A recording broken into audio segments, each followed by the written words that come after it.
Welcome all of you. I am Noor Nazar. मैं हूं नूर नज़र और आप देख रहे हैं नूर नज़र अंसारी के यूट्यूब चैनल को। तो इंग्लिश बोलना सीखे बिल्कुल जीरो से। अगर आपको इंग्लिश में कुछ नहीं आता तो इस वीडियो को देखने के बाद आप इंग्लिश में बहुत कुछ सीख जाओगे। मैं आपको इस वीडियो के माध्यम से इसके एक एक सेंटेंस का ट्रांसलेट बताऊंगा और साथ ही साथ इसकी प्रोनाउंसिएशन भी आपको बताने की कोशिश करूंगा। इसी के साथ मैं आपको ग्रामर का पार्ट भी बताता चलूंगा। आप पेपर पेंसिल लेकर बैठ जाइए। Let's start. आओ शुरू करते हैं। How uh you.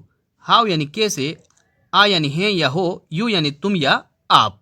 और ये जो निशान आपको दिखाई दे रहा है इसको क्वेश्चन मार्क कहा जाता है और हिंदी में प्रश्नवाचक चिन्ह कहा जाता है।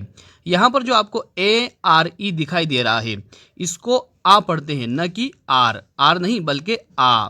और यू के साथ आ आया है तो इसका मतलब हुआ आप कैसे हो या आप कैसे हैं। जब हम किसी से किसी का हालचाल पूछते हैं तो हम कहते हैं हाउ आर यू, यानी कि आप कैसे हो या आप कैसे हैं। इसका जवाब दिया जाता है आई एम फाइन। आई यानी मैं, एम यानी हूँ, फाइन यानी ठीक या फिर अच्छा। फाइन की जगह पर आप गुड का भी यूज कर सकते हो। गुड यानी क्या होता है, अच्छा। और अगर आप कहना चाहो कि मैं तो एक जैसा हूँ तो आप कह सकते हो एवरग्रीन। क्या कह सकते हो, एवरग्रीन यानी सदाबहार एक जैसा। यानी कि इसका मतलब हुआ मैं ठीक हूँ, मैं अच्छा हूँ। अब हम सामने वाले से कहेंगे आप कैसे हो तो हम कहेंगे एंड यू कोमा। एंड यानी और, यू यानी तुम या आप, और ये कोमा यहाँ पर लगा हुआ है। यानी इसका मतलब हुआ और तुम, यानी हम कहेंगे और आप कैसे हैं, या फिर मैं कहूँगा कि आप कैसे हो। फिर हम कहेंगे आपका नाम क्या है तो हम कहेंगे व्हाट्स योर नेम। व्हाट्स यानी क्या है। अब ये जो आपको निशान दिखाई दे रहा है एस के पहले, इसको कहा जाता है अपोस्ट्राफी। अपोस्ट्राफी और एस के पहले है तो ये एस इज का शॉर्ट फॉर्म है। यो यानी होता है तुम्हारा या अपना। यहाँ पर आर को नहीं पढ़ा जाता है, हमने पढ़ा इसको यो। नेम, नेम यानी नाम, और ये क्वेश्चन मार्क यानी कि प्रश्नवाचक चिन्ह। इसका मतलब हुआ कि आपका नाम क्या है। तो फिर नाम बताना होता है तो my name is dot dot dot. My यानी मेरा, नेम यानी नाम, इज यानी है। जो भी आपका नाम है आप यहाँ पर वो बोल सकते हो। माई नेम इज, जो भी आपका नाम है।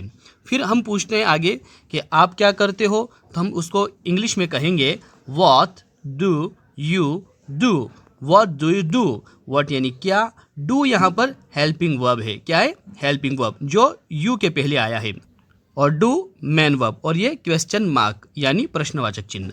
व्हाट का मतलब होता है क्या, और डू का मतलब होता है या हो। यू का मतलब होगा तुम या आप, और डू यानी करना। इसका मतलब हुआ आप क्या करते हो। अब आप जो भी काम करते हो वो हमें इसमें बताना है तो हम बताएंगे I am a student. Student, I यानी मैं, एम यानी हूँ, अ यानी एक, स्टूडेंट यानी विद्यार्थी। अब आप चाहो ना तो यहाँ पर स्टूडेंट की जगह पर आप जो भी आप काम करते हो वो काम यहाँ पर उस काम का आपने यहाँ पर नाम ले सकते हो। जैसे मान लो सपोज कीजिए आप सिलाई का काम करते हो तो आप टेलर कह सकते हो। अगर कोई कारपेंटर का काम होता है तो कारपेंटर कह सकता है।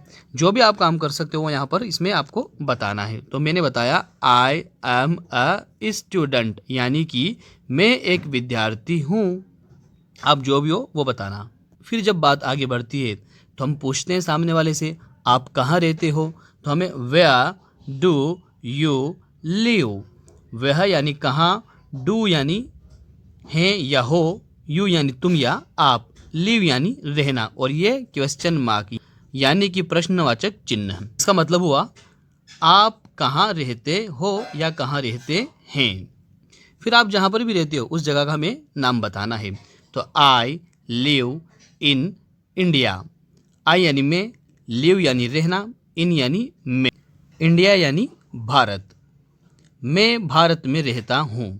यानी कि आप जहाँ पर भी रहते हो वो इंडिया की जगह पर आप वहाँ का नाम ले सकते हो। और फुल स्टॉप यानी बात ख़त्म हुई।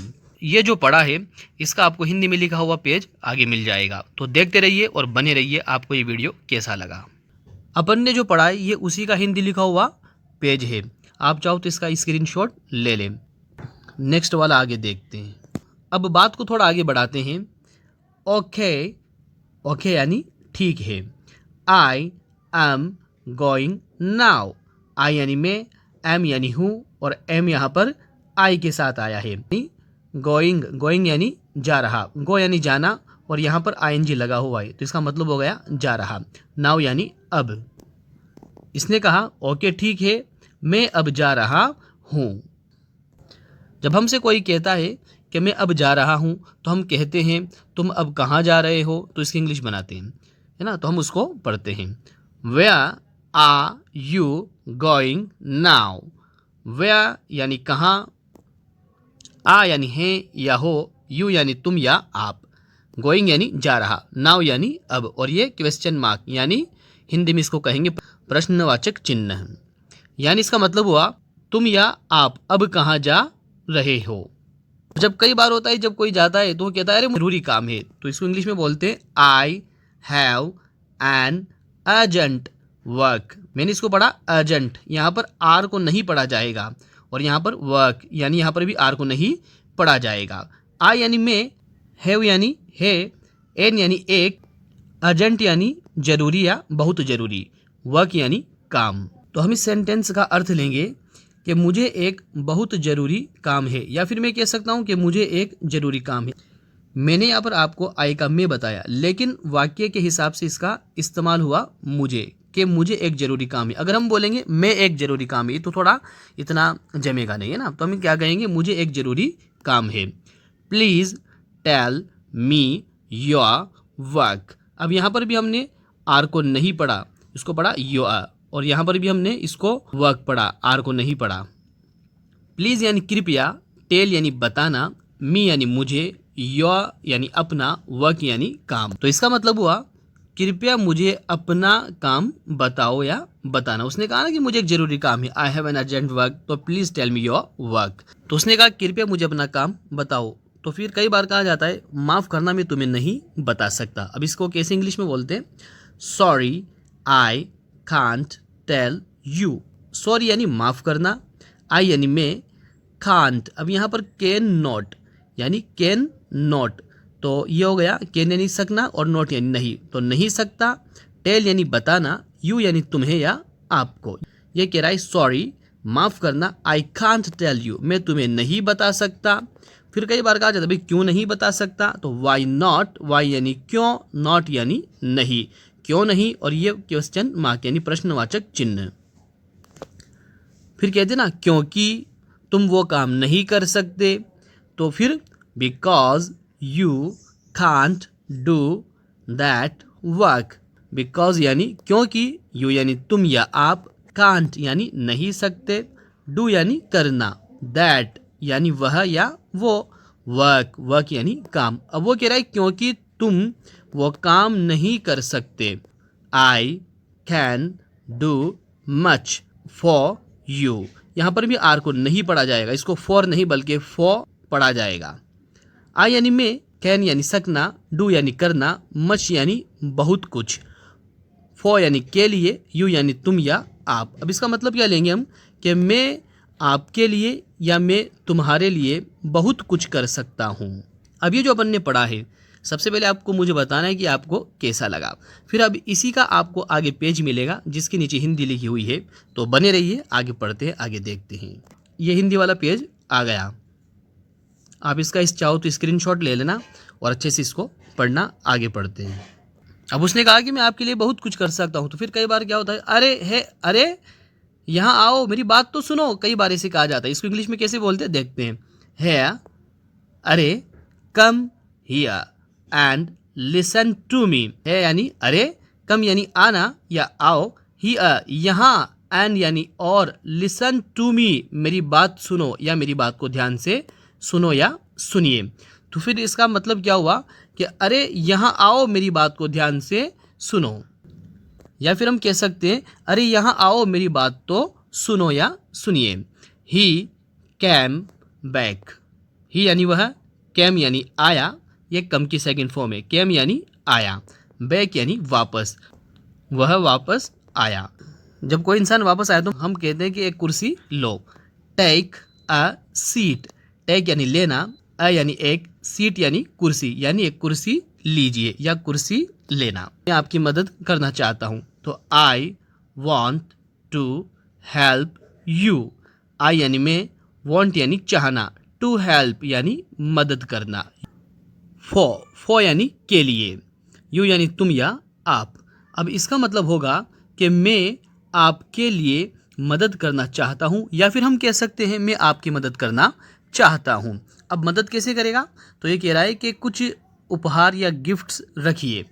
कीप सम गिफ्ट्स, कीप यानी रखना, सम यानी कुछ, गिफ्ट्स यानी उपहार या तोहफे। तो इसका मतलब हुआ कि कुछ उपहार रखो या कुछ उपहार रखना। किससे कह रहा है, सामने वाले से, कि आप कुछ उपहार रखिए।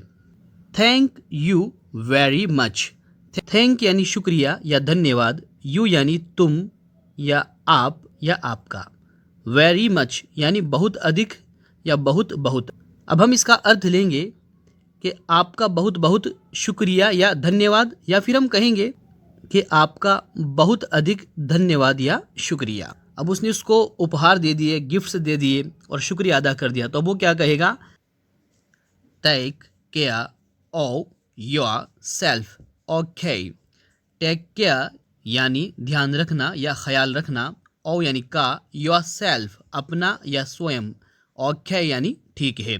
अब हम इसका अर्थ लेंगे, अपना ख्याल रखना या अपना ध्यान रखना, ओके यानी ठीक है।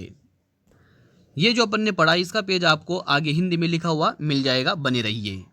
इस पेज का आप स्क्रीनशॉट ले लीजिए और इसको अच्छे से पढ़िए, ध्यान से पढ़िए, और आपको बताना है कि वीडियो आपको कैसी लगी। Visit our channel for more knowledge videos. Thanks for watching and listening.